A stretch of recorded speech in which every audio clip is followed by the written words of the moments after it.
Hello students, इससे पहले वाले वीडियो में हमने क्या था, स्टैंडर्ड डेविएशन का फॉर्मूले और उनसे रिलेटेड कुछ एग्जांपल्स हमारे रहते थे। तो अब वो एग्जांपल्स करेंगे। 6 तक एग्जांपल हो गए थे, अब हम करेंगे 7th एग्जांपल।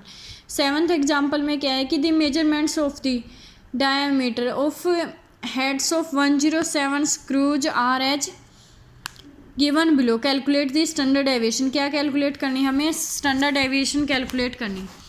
तो ये गिवन है आपके पास कि डायमीटर की लेंथ 33 से लेकर 35 तक, 36 से लेकर 39 तक ये गिवन है।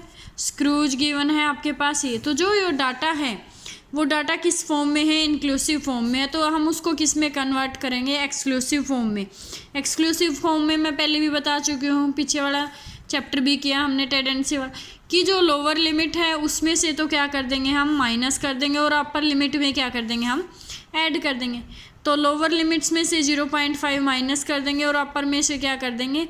ऐड कर देंगे। तो जो आपका डाटा है वो किसकी फॉर्म में आ जाएगा? आपका एक्सक्लूसिव की फॉर्म में। तो अब जो है वो डायमीटर ये हो गया 32.5 से लेकर 35.5 तक।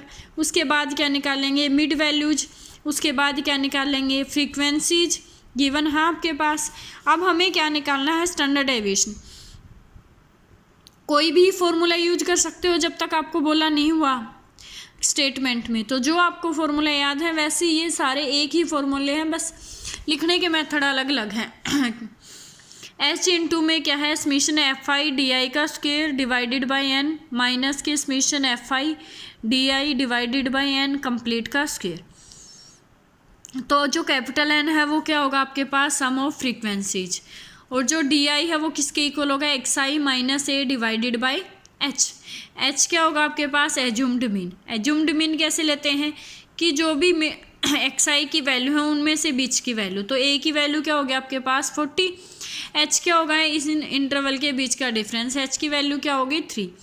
तो जो डी आई है वो किसके इक्वल है? X I minus A divided by H. तो डी आई की वैल्यू आ जाएंगी। फिर उसके बाद करेंगे हम F I into D I. F I into D आई की मल्टीप्लाई करेंगे और सम करेंगे तो क्या आ जाएगा? 22। उसके बाद क्या है? एफ आई इंटू में डी आई का स्क्वायर। तो एफ आई इंटू में डी आई का स्क्वायर कंप्लीट ये आ जाएगा। ये सारी वैल्यू इस फॉर्मूले के अंदर पुट कर देंगे तो क्या आ जाएगा आपके पास? Standard deviation. Next 8th example में क्या है कि following is the table given weights of students of 2 classes. कि जो ये टेबल है उसके अंदर क्या है कि 2 क्लासेज के वेट गिवन है। तो ये दो सम हो जाएंगे आपके पास अलग अलग से। एक तो क्या हो जाएगा कि क्लास ए को लेके चल पड़ो, ये क्या हो जाएगी? इनकी फ्रीक्वेंसी, एक्स आई की वैल्यू क्या आ जाएगी आपके पास? इनके मिड पॉइंट। तो एक सम तो यहाँ तक हो जाएगा और एक पार्ट हो जाएगा इन दोनों का, ठीक है, वेट का और क्लास बी का। मैं जैसे एक पार्ट बताती हूँ। तो हमें क्या कैलकुलेट करना है कि दोनों क्लासेज में से क्या है आपके पास मोर वेरिएबल कौन सी है। तो दोनों की क्या निकालेंगे हम? Coefficient of variation. तो वेट्स गिवन है, नंबर ऑफ स्टूडेंट्स गिवन है, एन की वैल्यू आ जाएंगी, मिड वैल्यूज निकाल लेंगे। अब जो डी आई है वो किसके इक्वल होता था? X I minus A divided by H. A क्या लेते हैं हम? जो एक्स आई है उनकी मिड की वैल्यू क्या होगी? 45। एच क्या लेते हैं? इन दोनों के बीच का डिफरेंस। तो डी आई किसके इक्वल हो गया? एक्स आई माइनस के 45 डिवाइड बाई में क्या आ गया? 10, ठीक है। उसके बाद F I into D I, फिर F I into D I का स्क्वायर। जैसे इसे पहले वाला एग्जाम्पल किया था सेम उसी तरह से। फॉर्मूला ये है आपके पास स्टैंडर्ड डेविएशन का। सारी वैल्यू पुट कर देंगे, सिंप्लीफाई करेंगे तो क्या आ गया आपके पास? 11.57। अब निकालेंगे, कंपैरिजन करना हमें, तो क्या करेंगे हम? दोनों के कोफिशिएंट ऑफ वेरिएशन निकालेंगे। कोफिशिएंट ऑफ वेरिएशन का फॉर्मूला क्या होता था कि स्टैंडर्ड डेविएशन डिवाइड बाय में मीन इंटू में क्या होगा? 100। स्टैंडर्ड डेविएशन तो निकल गया, अब क्या निकालेंगे? Mean x bar. तो एज्यूम्ड मीन प्लस के summation F I D i divide by n cross h. तो वो क्या आ जाएगा आपके पास? दिस। सोल्व करने के बाद वो क्या आ जाएगा? 25%। अब इसी तरह से जो क्या था आपके पास? क्लास बी थी, वेट्स ले ली, क्लास बी की फ्रीक्वेंसी ले ली, मिड पॉइंट निकाल लिए, डी आई निकाल लिया एक्स आई माइनस ए, फिर एफ आई इंटू डी आई की मल्टीप्लाई कर दी, फिर F I into D I का स्क्वायर फॉर्मूले के अंदर पुट कर दिए। कोफिशिएंट ऑफ वेरिएशन निकाल लिया, उसका क्या आ गया आपके पास? 23.53। तो ग्रेटर क्या हो गया आपके पास? ए वाला ग्रेटर हो गया, ठीक है।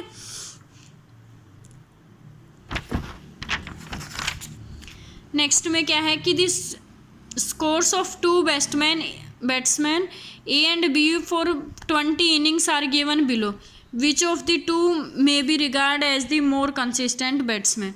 हमें बताना है कि दोनों में से क्या है मोर कंसिस्टेंट बैट्समैन कौन सा है। तो फिर जैसे इससे पहले वाला एग्जाम्पल किया था, पहले ए को लेके फिर स्कोर और बी को लेके दो अलग अलग से सोल्व करेंगे, दोनों के coefficient of variation find out करेंगे, दोनों में से क्या चेक करेंगे, फिर हम जो मोर कंसिस्टेंट है उसको चेक करेंगे। तो अब जैसे इसने पहले क्या कर लिया कि जो इनिंग्स ए है, ए को लेके सोल्व किया, एक्स आई की वैल्यू गिवन है, जो ए की वैल्यू है वो क्या हो जाएंगे एफ आई की। उसके बाद क्या करेंगे, जो डी आई है वो किसके इक्वल होगा, एक्स आई माइनस ए आपको पता ही है कि मिड वाली वैल्यू लेंगे हम एक्स आई के अंदर से, तो एक्स आई माइनस ए निकाल लिया। फिर उसके बाद क्या करेंगे F I into D I, फिर क्या करेंगे F I into D I का स्केयर। तो अब जो मीन है वो किसके इक्वल हो जाएगा, क्योंकि हमें जो कोफिशिएंट ऑफ वेरिएशन है उसके लिए मीन की भी जरूरत पड़ेगी और स्टैंडर्ड डेविएशन की। तो मीन का हमने फॉर्मूला अप्लाई कर दिया, ए प्लस के summation F I D i divide by n. ठीक है, तो मीन आ जाएगा 54.65। स्टैंडर्ड डेविएशन का फॉर्मूला पुट कर देंगे, स्टैंडर्ड डेविएशन आ जाएगी।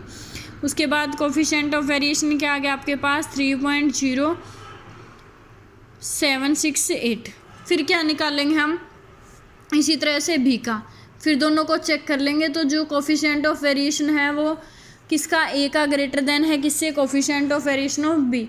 तो मोर कंसिस्टेंट क्या हो गया आपके पास, बी वाला हो गया।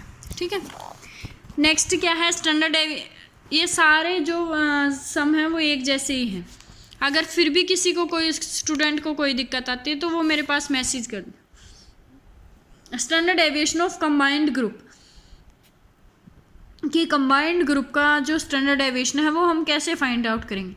Late sigma 1 sigma 2 sigma n be standard deviation of m group containing n1 n2 nm items respectively. Let x1 bar x2 bar xm bar be their respective arithmetic mean, x bar be the combined arithmetic mean and sigma be the combined standard deviation.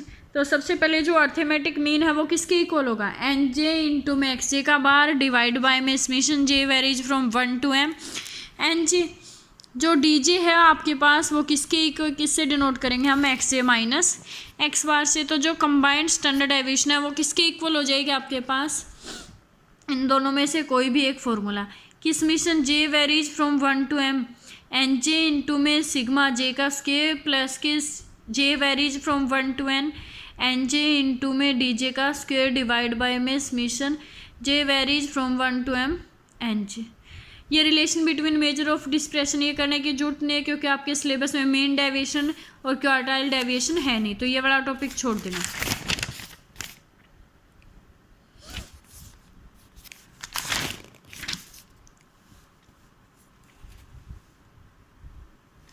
अब देखो क्या है, The arithmetic mean and standard deviation of 100 items was recorded as 40 and 5.1। कि जो arithmetic mean है वो तो क्या रिकॉर्ड कर लिया हमने 40, और जो स्टैंडर्ड डेविएशन है वो 5.1 रिस्पेक्टिवली।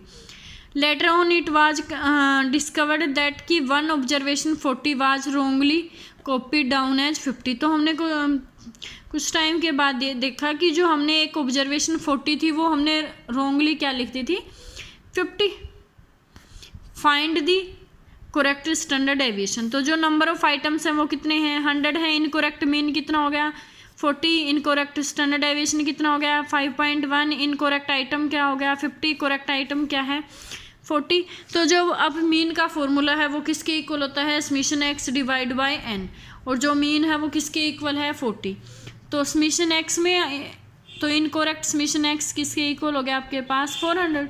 तो इनकरेक्ट समीशन एक्स जो है वो किसके इक्वल आ गया 4000 के।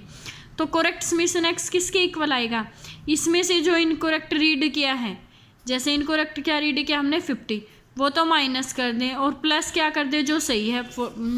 तो जो करेक्ट समीशन एक्स है वो किसके इक्वल आ जाएगा कि 4000 माइनस में जो इनकरेक्ट वैल्यू हमने रीड की थी माइनस के 50 प्लस के 40, ये आ जाएगा। तो ये आ गया आपके पास। अब करेक्ट मीन जो है वो किसके इक्वल हो जाएगा, correct summation x divide by 100।